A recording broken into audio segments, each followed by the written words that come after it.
Okay, we're going to continue with what we were doing. Back in the API proxy, we have revision 2. It's currently deployed. I'm going to start modifying this. I'm going to add another policy. Um, this time, rather than starting from the pre-flow and adding it this way, I'm going to add it to the list of policies. So another way to do it is clicking on this plus, and it'll say add a policy. Now, this will add a policy that is not attached. So I have to be careful about that. We're going to call this one remove X headers. I showed you in the last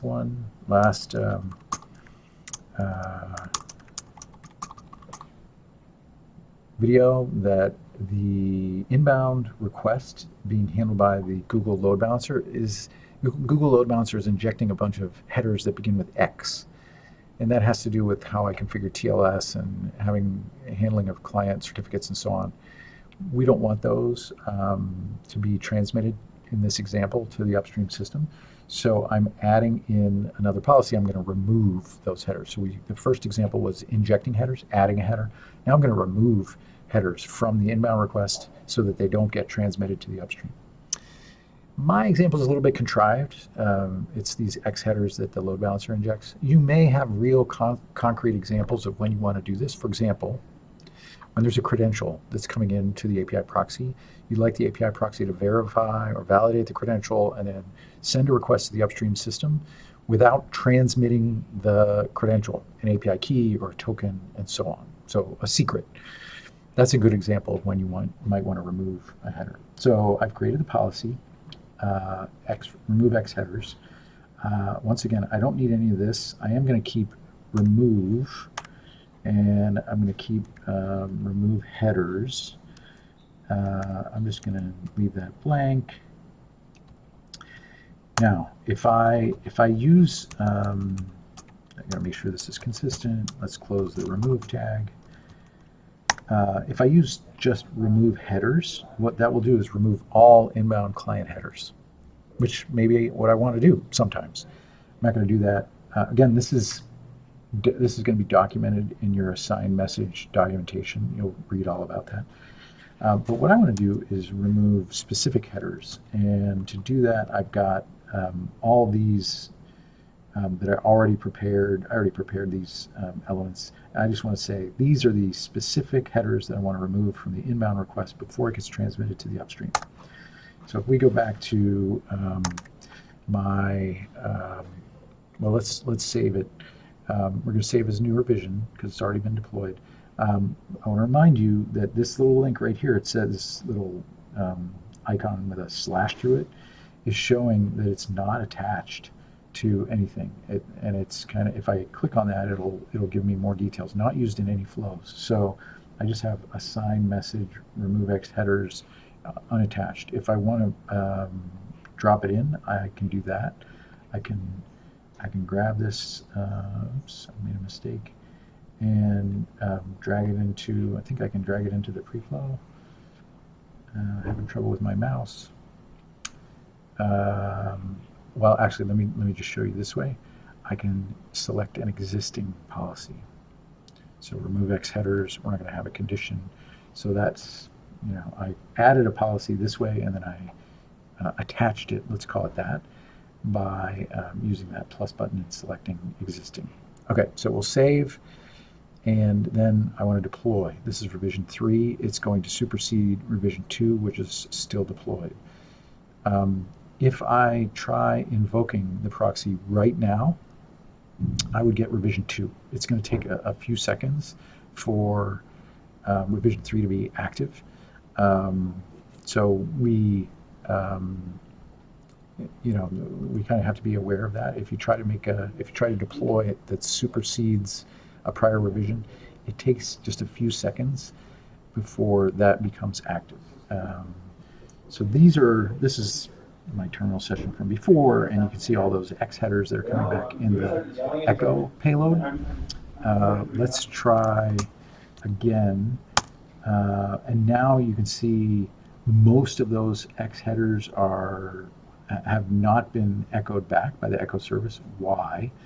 That is because the API proxy is removing them before proxying to the upstream system. Still, we have our injected headers, with the message template and the message ID and so on. Those are still there, but the other ones, I removed most of those. All right, so that's an example of two different assign message policies, one that sets headers or adds headers, and another that removes. This one removes. Now, it is possible I could have combined these into one. I can do a set and remove in the same assign message. That's also possible. If you want to do something like that, no problem. But you can also have them separate. There's not going to be a performance advantage one way or the other that's substantial when you're talking about assigning headers, putting headers in or removing headers. Combining them into one policy isn't going to save you anything or give you any performance benefits. So it's just whatever's most readable, maintainable for you. That's what I would advise you to do. Okay, so we looked at assign message that does header injection. We looked at assign message that does header removal. Another thing I want to try maybe is injecting the proxy name and revision. How about that? Into the response flow. So right now, these are the headers that went to the upstream, the request headers. And these are the response headers that are being sent back by Apigee to the caller. So you can see request ID, trace context. This is a header that is injected by the echo service that is upstream. This is also injected by the echo service upstream. Content type. These are all just real HTTP headers. Let's have the API proxy inject another header here for the response. So go back in here, and we'll add another policy. This is going to be yet another assign message policy. And this one will again use message templates. Let's say proxy revision info.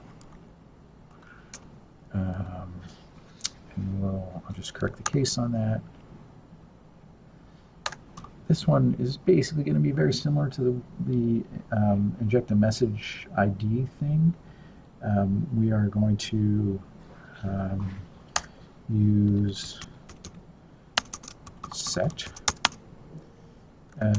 headers, and we're going to say header name, and again I'm just contriving this as a response header, API proxy.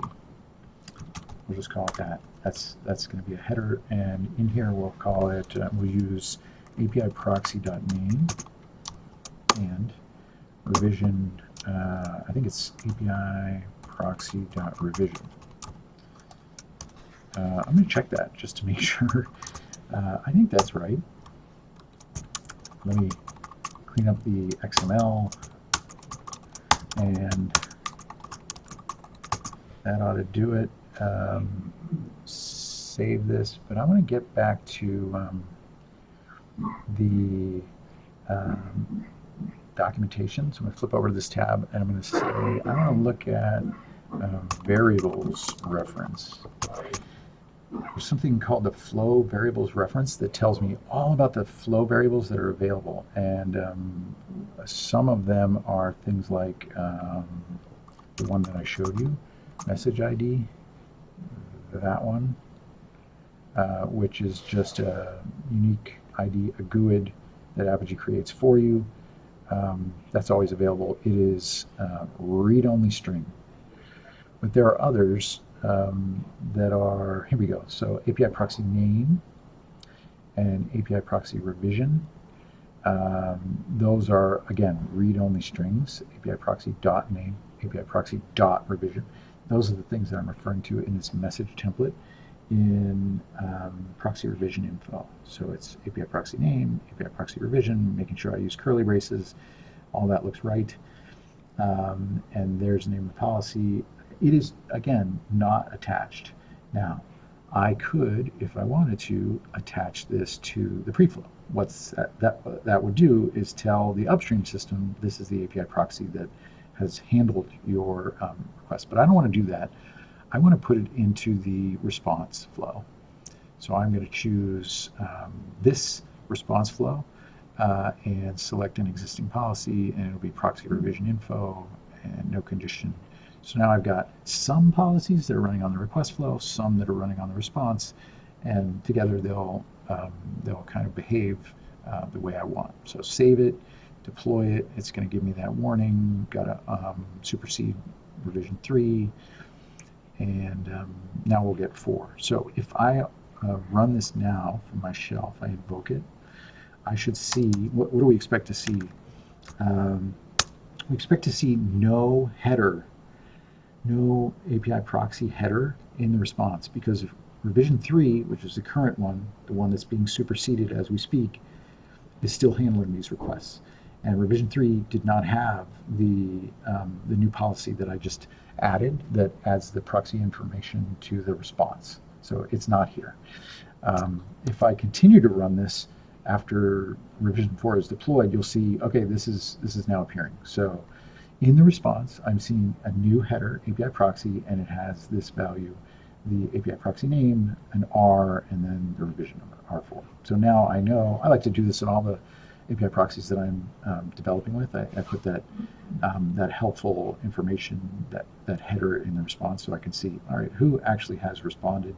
What is the proxy that responded to my request? Let's do this one more debug session just to kind of walk through, at the risk of extending this a little too far. So we'll turn on a debug session for version 4. Flip back to my terminal, and I'll send in another request, and we can see it's R4. There's no API proxy header here because we didn't send that to the upstream. That wasn't a request header. That's only been added in the response. And here we can see the actual trace. So here's the inbound request from the client.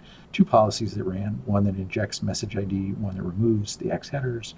So now you'll see, if I click to the request headers, you'll see all those are being removed. And if I look at this, none of those removed X headers are being transmitted to the upstream. Okay, so then on the response flow, after we get the response from the target system, the echo, we have another policy that is injecting a header called API proxy, and it's taking that value. And so the client sees that. All right, so I hope that's been helpful. Now we see we can attach multiple different policies in the request and in the response flow. We see message templates, more on the debug session. I hope that's all been good. We'll continue with the next video in just a minute.